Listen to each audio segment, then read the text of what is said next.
Миллиардерами. Возьми, Форс возьми. Зиад Кулибаев миллиардер, Динара Назарбаева миллиардерша. Ударите пол экономики страны здесь, в ее собственности. Казактар, вот вы пришли из аулов, разных аулов. Объединяйтесь сейчас. Объединяйтесь. Ватсапы, телеграммы устанавливайте. Не бойтесь, не бойтесь. Мы выходим. Я за себя не выхожу. Мен өз үшін шықпай жатырмын. Мен өз халық үшін, ел үшін, болашақ үшін.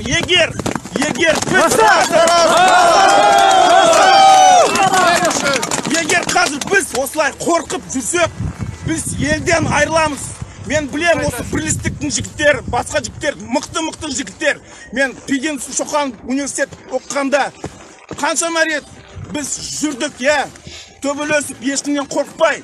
Енді елді, халықты қорғаңдар, жігіттер. Қорғаймыз. Осы жерде бар, мен құрметтеймін сендерді. Я уважаю вас, молодцы, вы не испугались, не пришли. Сотрудники полиции, вон полковник сидит. Вы работать, служить должны своему народу. Мынау жігіттерге, мынау кедей жігіттерге. Им должны служить, а вы служите. Вы служите кому? Незаконно, нелегитимной власти служите. Позор! Полицейский, вы позор!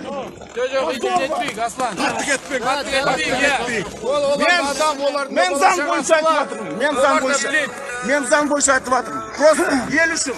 Это не только моя земля, это и ваша земля. Полицейские, полковник, ваши дети, ваши внуки здесь будут жить. Позорники, если вы не будете...